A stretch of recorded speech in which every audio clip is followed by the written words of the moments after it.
What up? What it is? Welcome once again. As always, I'm your host. I'm Will Bryant. What y'all don't see is the amount of times I have to start and stop this exact part of my podcast, the first 30 seconds, because I screw it up like an idiot. See, if I go 45 seconds and screw up, doesn't matter.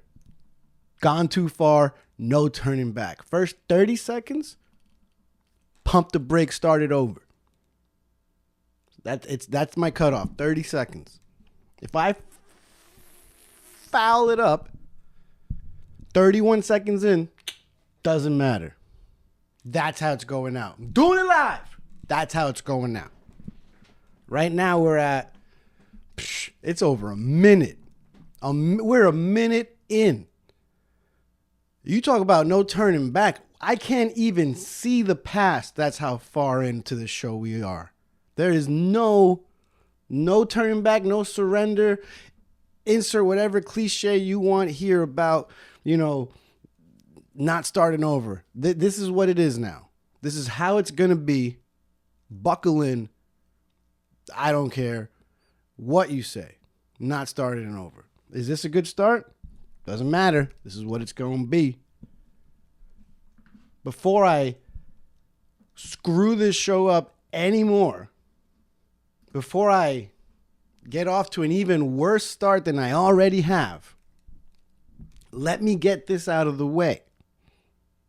If you haven't yet, do me a favor. Follow me on all platforms. Like whatever you can like. Subscribe to whatever you can subscribe to. Follow me wherever you can. Support me in any way that you can in all these and much more. Do me a favor. You can do that on Instagram, on YouTube, on Twitter, on TikTok, on X, not Twitter, but you know what I meant. I'm even on Spotify. I will start to be more active on Twitch soon. Either way, you can follow me on all these things. Oh, and Threads too. Don't forget about Threads. Got to show Threads some love. All of these. Very easy. I'm Will Bryant. That's 3 words. I'm Will Bryant. Bryant. Like Kobe. Now, I'm not done plugging.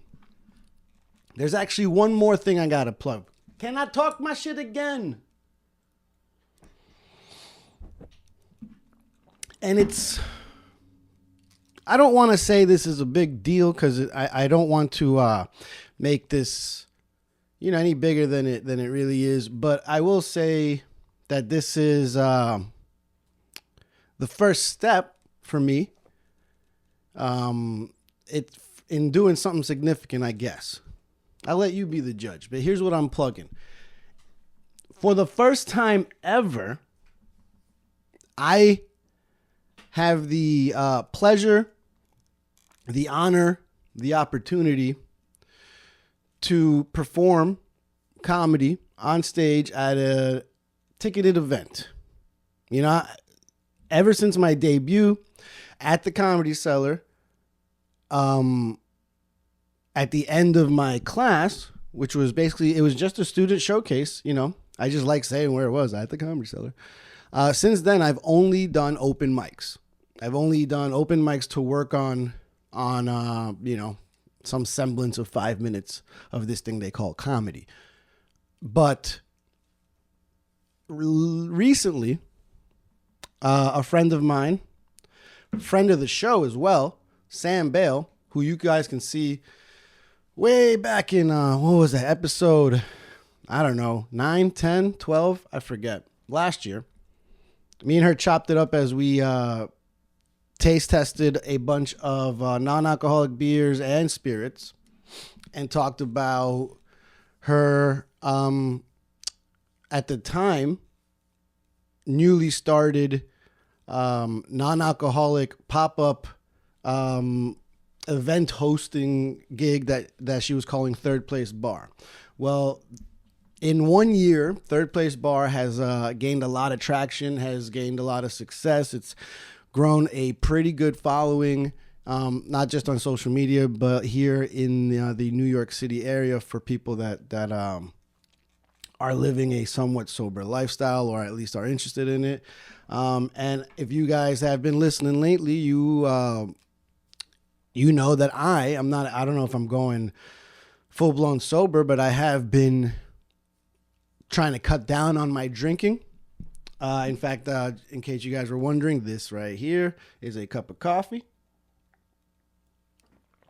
I've gone a couple of days, maybe even a week, I don't know, without drinking. I haven't started. I'm not doing that thing where I count yet, but count the days without drinking, but whatever.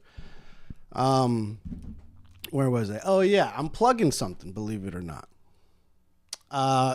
Sam and Third Place Bar, in conjunction with Club Soda Comedy, which is a group of people that put on comedy shows centered around sobriety, or at least hosted in sober venues. That they are working together to put together a sober comedy show, where taking place this Friday, October 25th at 8 p.m. at Fear City Comedy Club.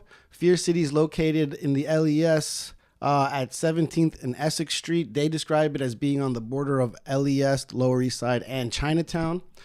I will be performing with some, honestly, I'm getting a little bit of imposter syndrome here, because I shouldn't be sharing a stage with people this good at what they do. But I'll do my best to try and hang with them.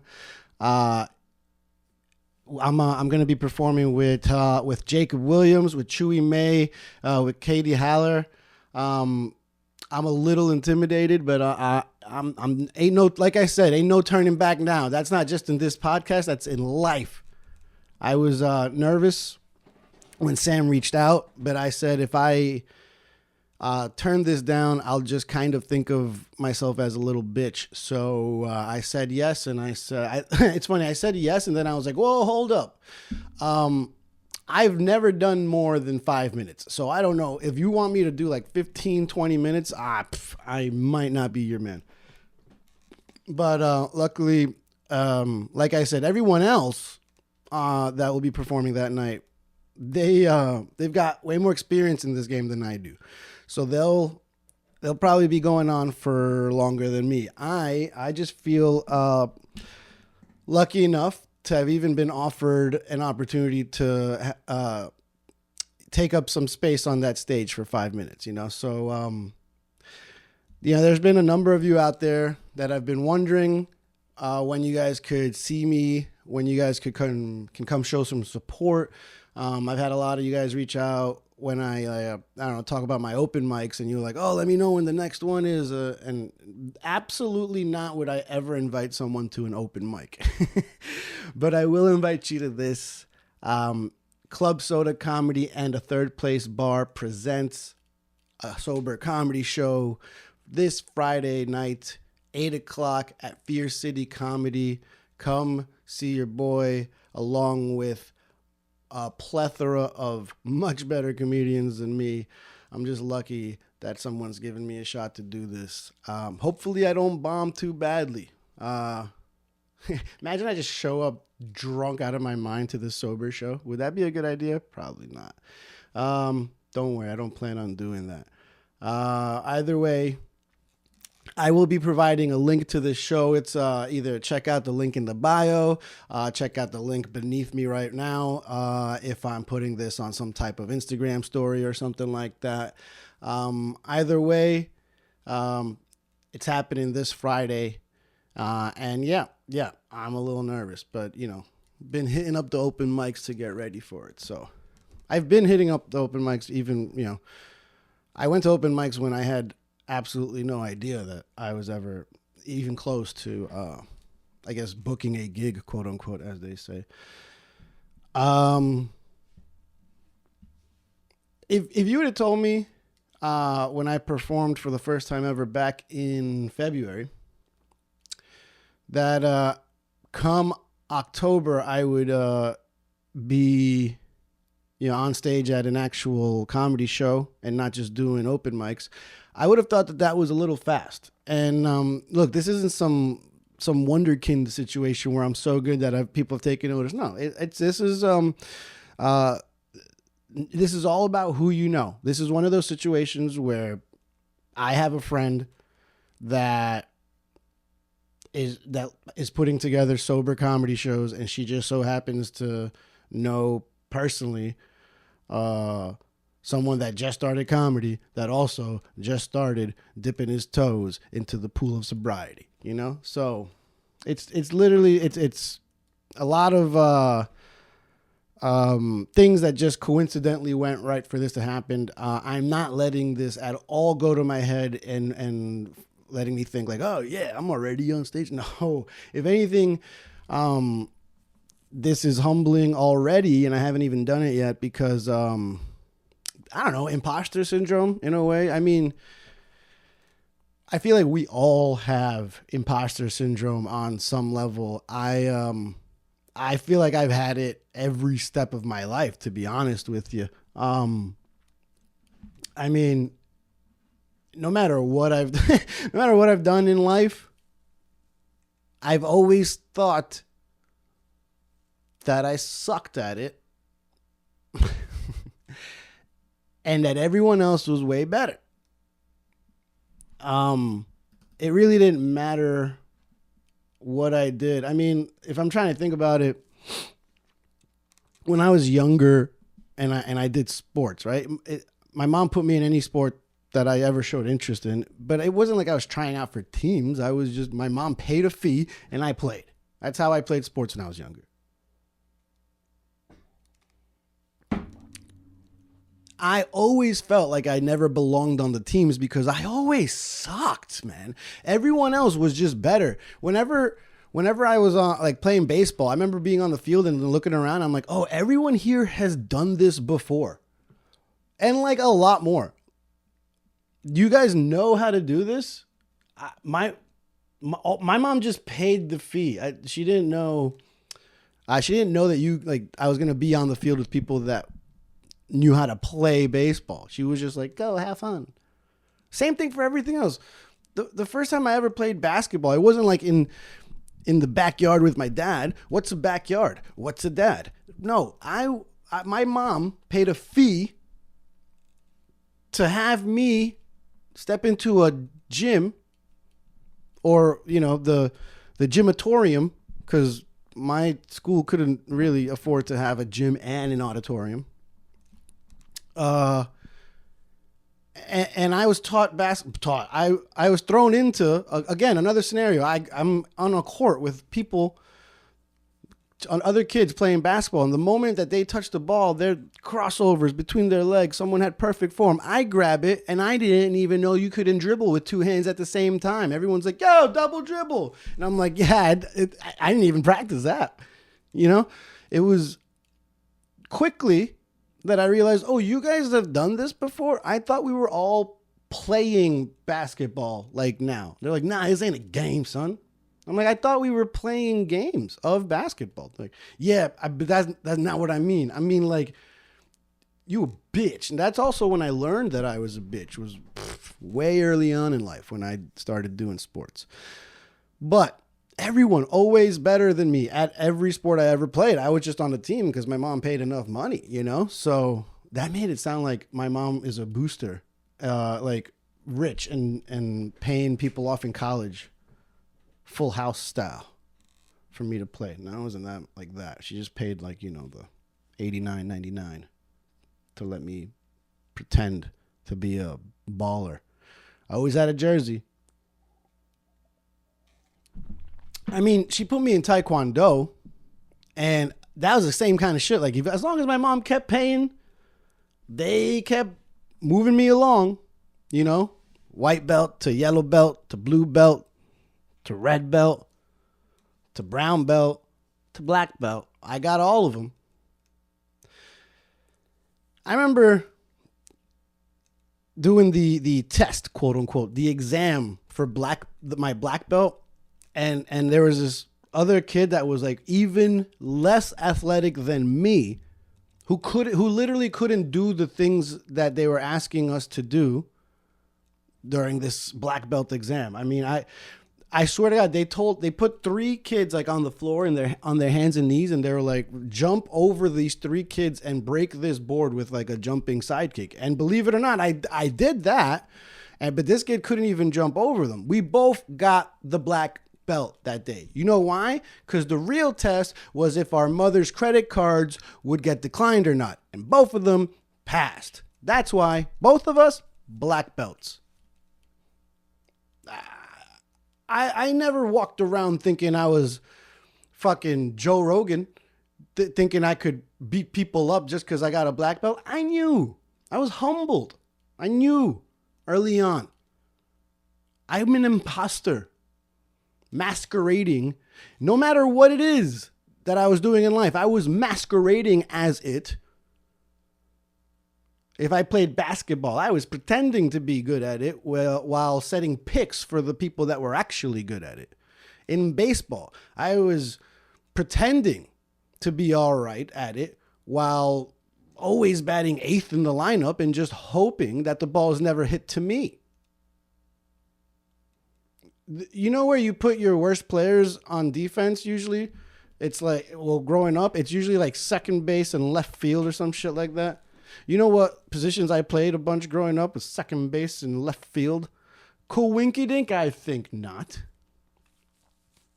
And there's a bunch of people that play left and second out there listening to this going like, that's bullshit. Everyone's a righty they play. You need someone mad athletic out there. Shut up. This isn't about you. You want to know why? Because this show is called I'm Will Bryant, not whatever the fuck your name is. So shut up and listen. Or just, turn me off. Either way, thanks for the download. Yeah, I learned early. You know when I knew beyond a shadow of a doubt that I was an imposter masquerading as something? High school football, I played for 1 year because I only needed one practice to know I shouldn't be doing this. But my mom wouldn't let me quit. You want to know why? Because the check passed and she wasn't going to lose out on that money. Actually, technically, the check was passing for high school. She didn't pay extra for football, but either way. She didn't let me quit, which was cool. I appreciate that. Got my ass kicked for an entire season by fucking what I learned was a normal-sized human being. That's when I learned for sure, beyond a shadow of a doubt, that I'm not a big guy. Just fat. I was fat back then. I thought that meant I was big. No. God. You know what it is to be 5'8", but like 200 pounds and somehow be tossed around like a rag doll because for the first time in your life, you know what it feels like to be in the arms of someone who's 6'2" and 250 pounds? It's a come to Jesus moment.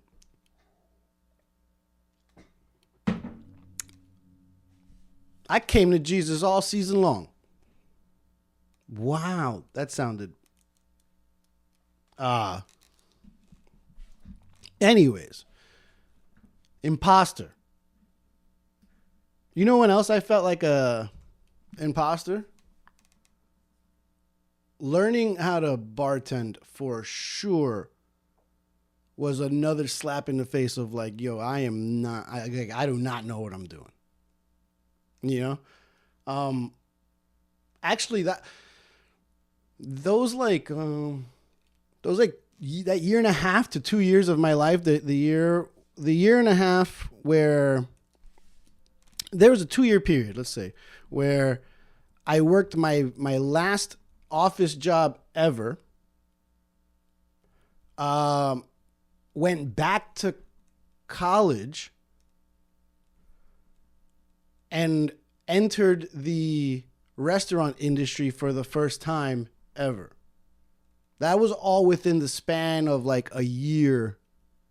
And then the next year I worked my way up from host, barback, food runner, server to finally being allowed to be a bartender. So in 2 years, I left office jobs forever, went back to school, got a job in the restaurant industry, became a bartender, and also taught myself how to DJ. 2 years right there. And you know what I felt like for that 2-year period right there? An absolute phony, a fake, an imposter. The restaurant industry was such a wake-up call. I was like, whoa. I thought I was working like before. Dude, jobs where like you sit down for 8 hours and like clock in and have 15-minute breaks twice a day and then like an hour break in the middle and then you clock out and you get PTO and vacation time and sick time. And man, that is a different life than fucking clocking in, quote unquote, at 5, 6, 7 p.m. and not leaving until 4 in the morning.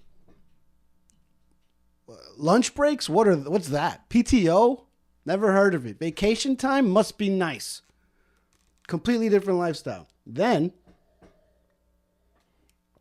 I'm learning how to bartend. Dude, I 100% felt like I was pretending to follow along for everything, dude. It was everywhere I turned, someone knew more about beer than me. Someone knew more about whiskey than me. Someone knew more about tequila than me. Someone knew more about aperitifs than me. Someone knew more about food than me. Someone had bartended 5 years, 6 years, 7 years. Someone knew every cocktail in the book. Someone knew cocktails that never even were invented before. I was just surrounded by people that were not just better than me at every aspect of my new job, but fucking masters at it. Like I was lucky enough to work with some really good freaking bartenders, and I felt like I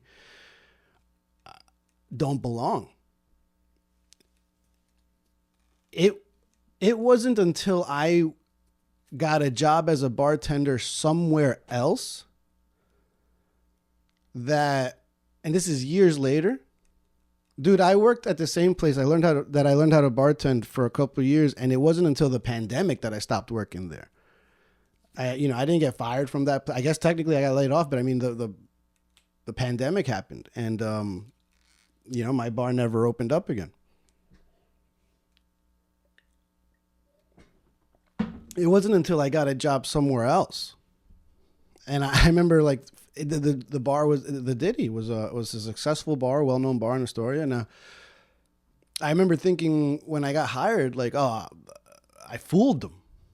My resume fooled them. They saw the owner of the bar saw bartender, Forest Hill Station House. He knew that was a good bar. Oh, and also the Forest Hill Station House and the Astorian. He knew the reputation of those bars. He knew the owner specifically, personally. He was like, if I text Steve right now, like, what would you say? I'm like, he'd probably say, yeah, give the guy a shot. It's funny because I talked to my old boss, and he was like, yeah, I definitely would have said that.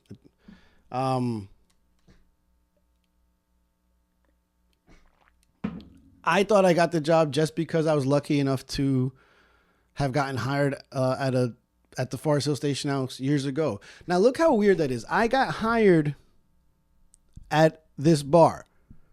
I was trained to bartend at this bar. I worked as a bartender for this bar.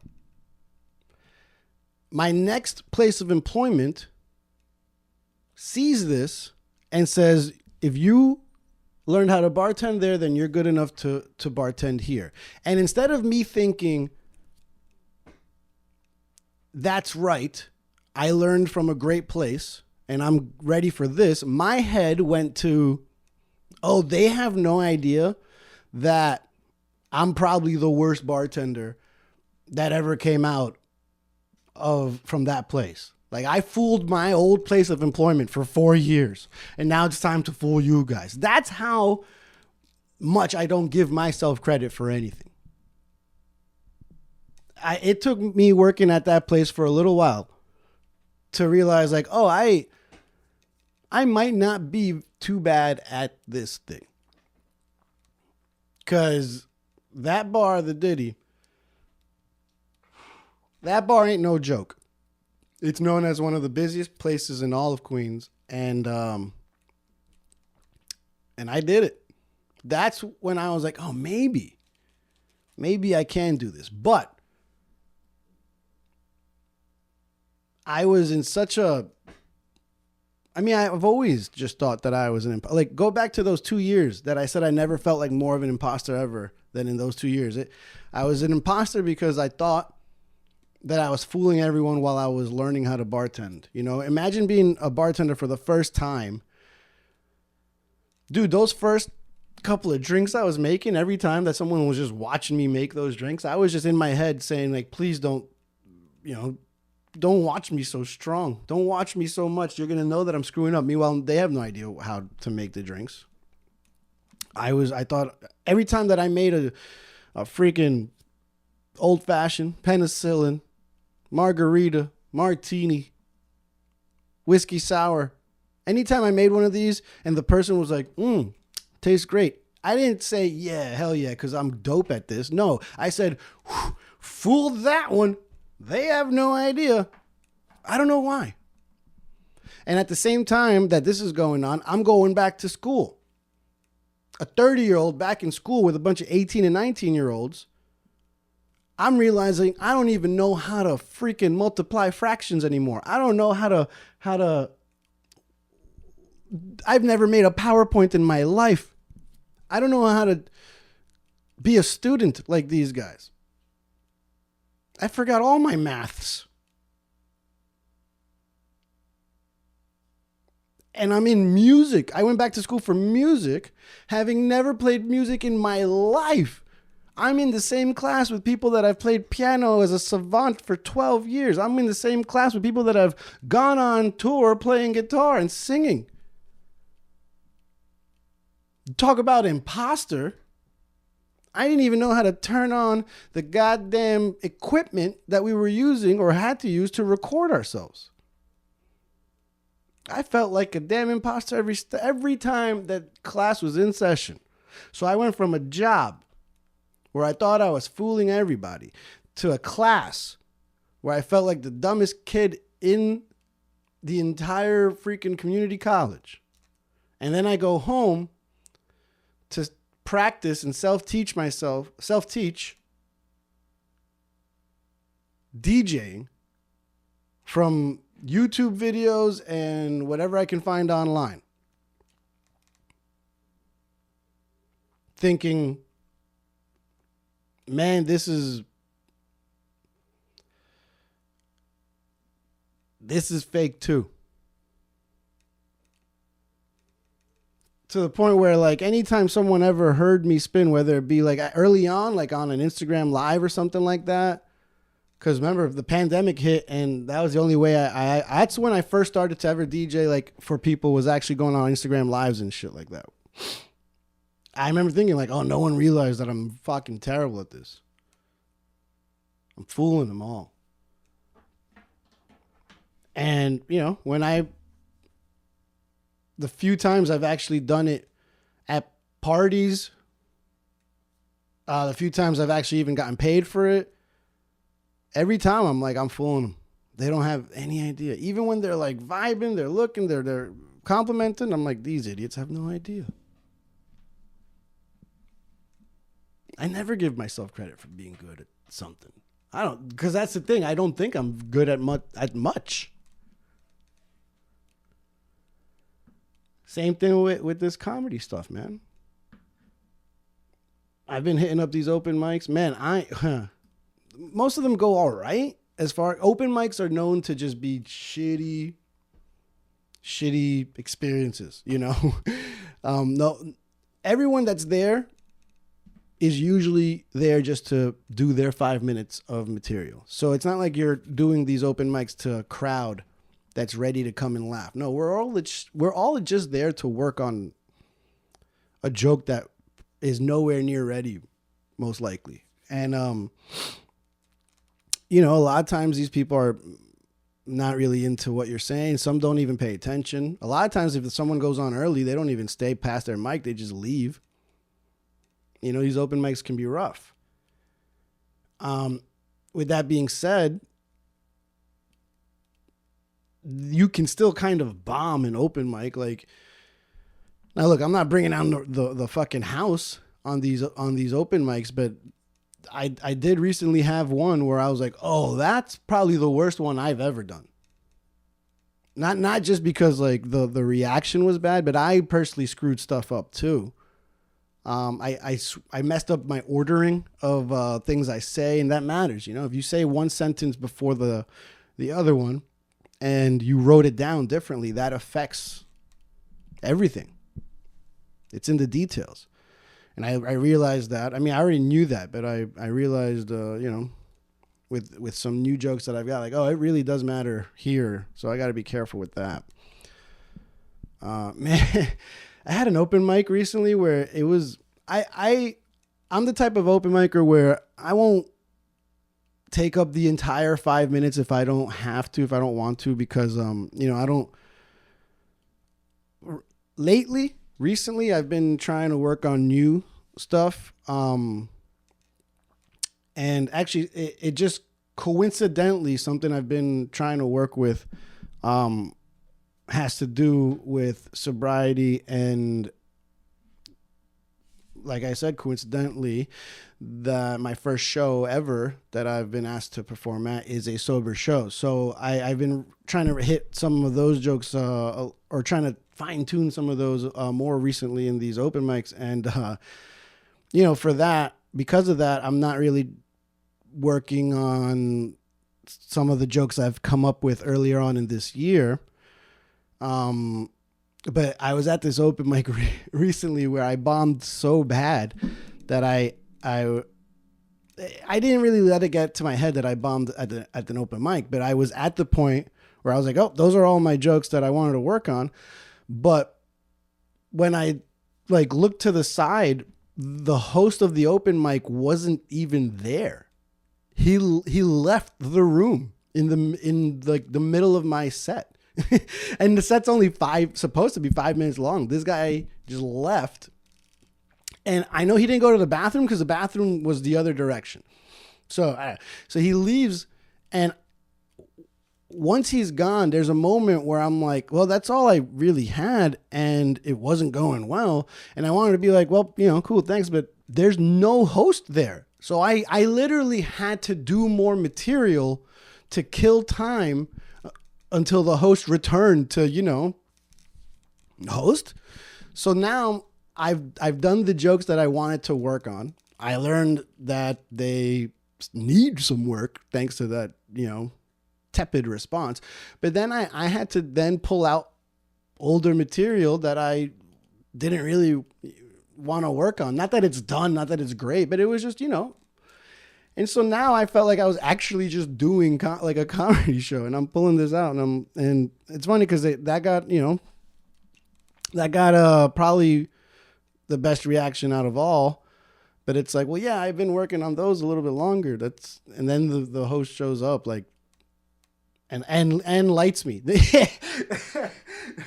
he returns and lights me, and I'm like, yeah, no shit. By the way, if you don't know, like, lighting someone is, in comedy, is a cue to let the comedian know that their time is running out. It's common, and it'll literally usually be a light that goes on somewhere, as a cue to the comedian.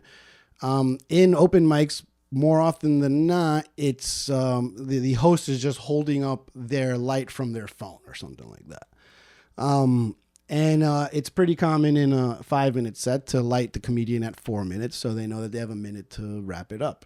You know, if you're going a little bit longer, like 15, they probably light you at around, I don't know, 12, 13, something like that. So, you know, getting, you know, lit up or getting the lights, lighting someone, that means wrapping it up so that you can exit. I was ready to, and in open mics, it's no big deal. It's fine if you don't do your full 5 minutes. If anything, it might be might come as somewhat of a relief to the other comedians that, you know, you don't do your entire 5 minutes, because it just means that this is going to go along a little bit faster, and no comedian will complain about, you know, an open mic wrapping up a little bit quicker than it could have, than, you know, An open mic doesn't have to go long. We don't want that. Put it that way. I'm up there. And I'm ready. I'm pretty much done at like 3.5, maybe, maybe 4. At 4:15, I'm looking and there's nobody. I'm just killing time. I'm stretching. I'm stretching at an open mic. That shouldn't happen. The host walks in and lights me. I'm like, yeah, no, in my head. I'm like, yeah, no shit, but I didn't make a scene or anything like that. Once he lit me, I just knew that whatever joke I was in the middle of is, thank God, my last one. And I got off stage. It was good though. Like I walked off that stage. I stayed for the rest of the mic or whatever, and then well, actually no, I actually might have. That might have been the first time I left the mic early, or like at least not to the very end. But I went on 8th. There's probably only like 3 people after me or something like that. Whatever. But hey, if the host can leave, I can leave. I remember just talking to my girl after the show and being like, wow, that was the worst open mic I ever had. And I was like, I would still do it again. I would still go back to the same spot, same host, I don't care. And I said, I feel great. And it was true. I was walking from the open mic to the L train, and I had this levity about me, I had some pep in my step, and even though I just ate shit at an open mic, I felt great.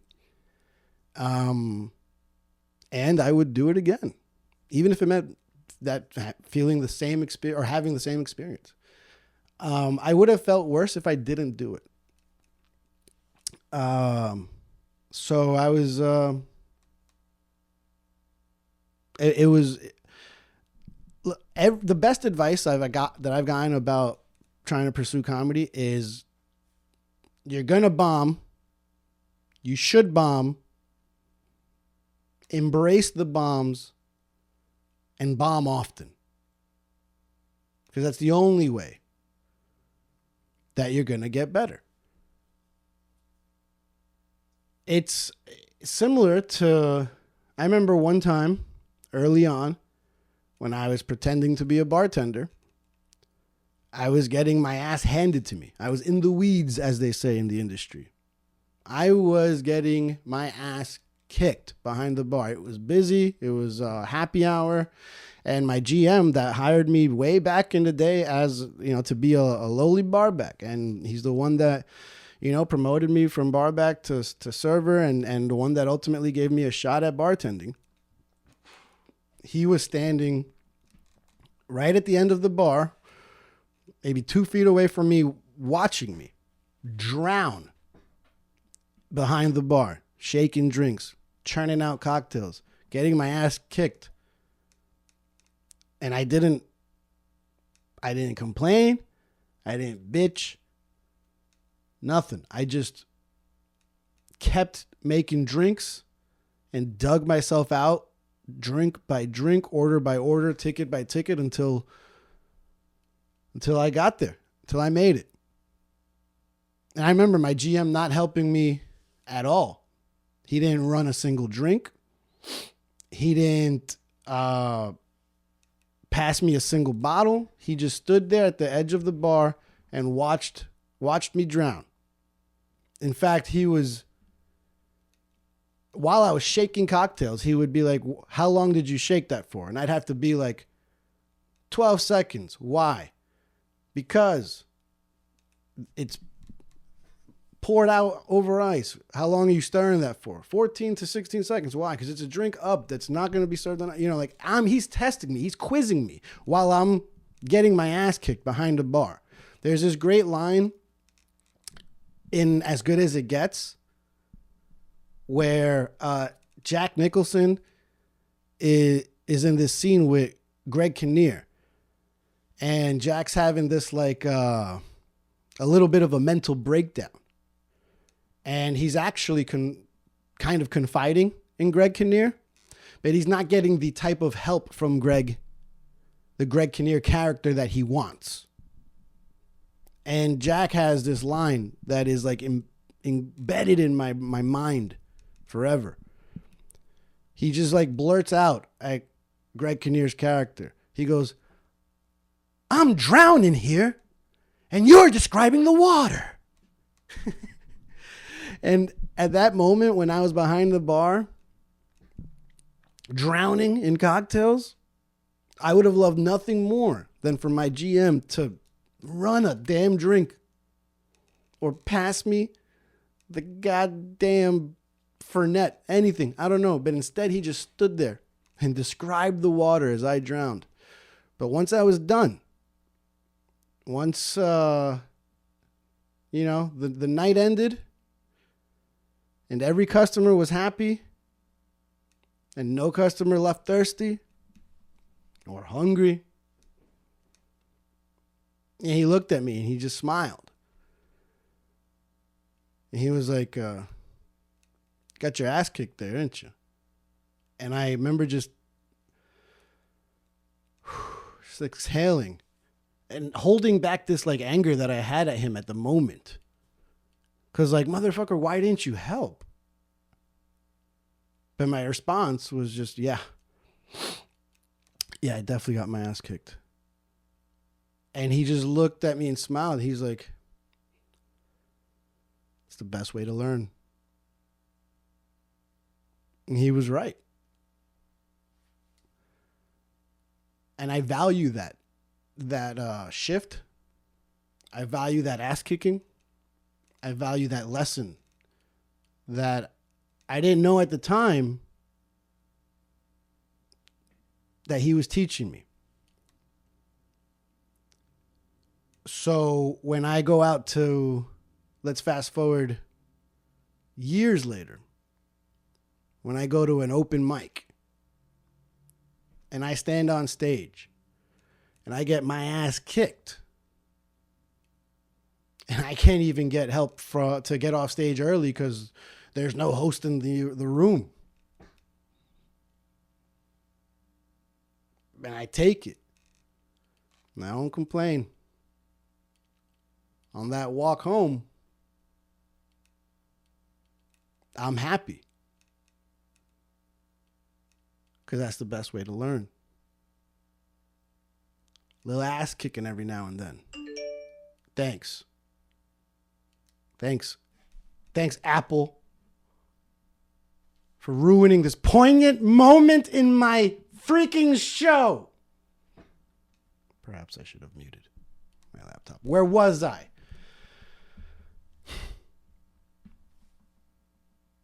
Sometimes an ass kicking can be healthy for you. Some of my best lessons have been learned after an ass kicking. So I hope that these mics that I've been going on lately are helping. I think they are. I feel like they are. More than anything else, I am obviously trying to work on jokes at these open mics, but there's something, I said something kind of stupid but true to a coworker the other day.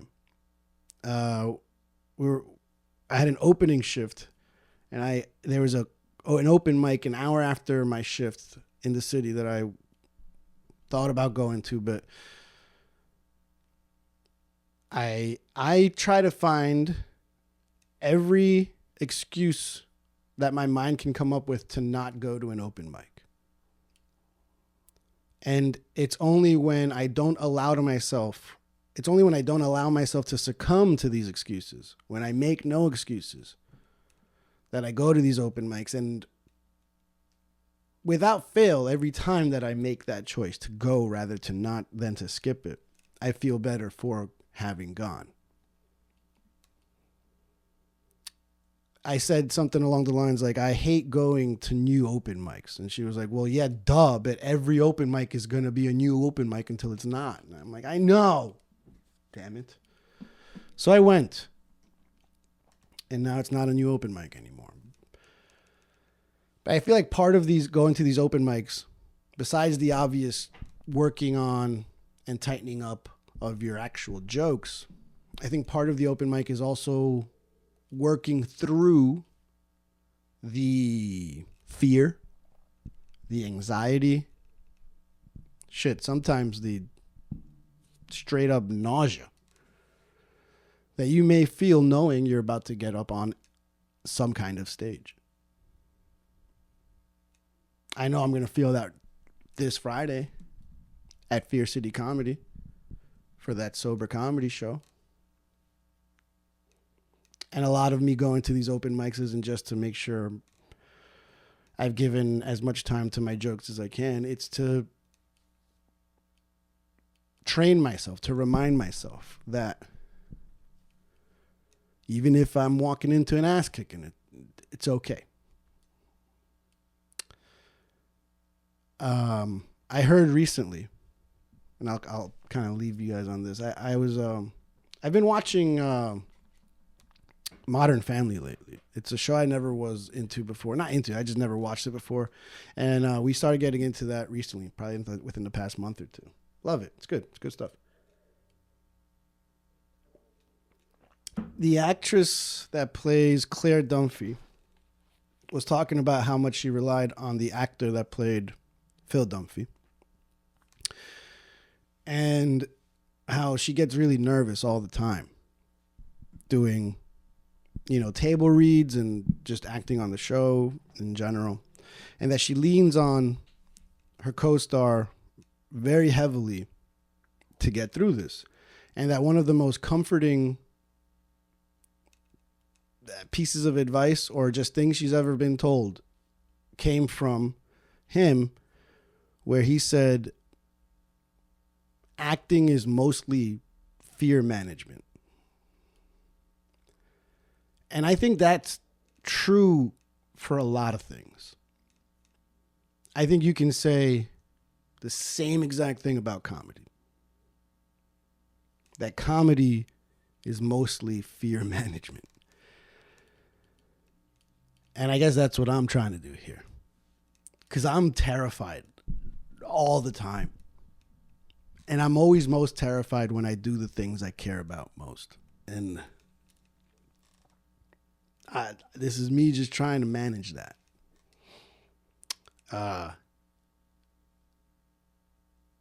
No turning back now.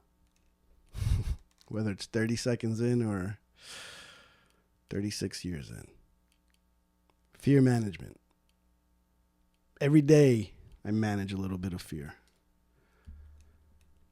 Every night I try to manage a little bit of fear. So this Friday night I'll be managing fear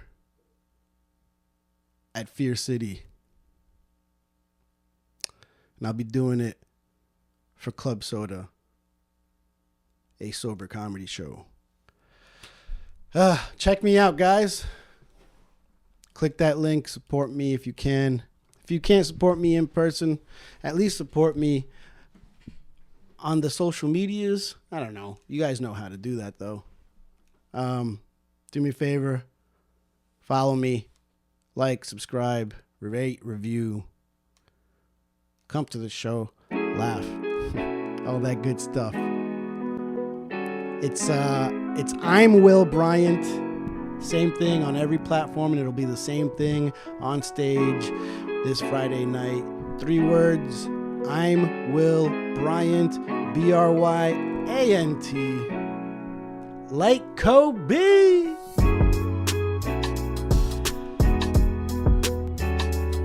Can't wait for Friday. Come out. Support your boy. It would mean a lot to me. Either way, I appreciate you guys for listening. As always, I am the one and only, the Imposter. And I hope you guys haven't realized that I don't know what the hell I'm doing yet. Peace.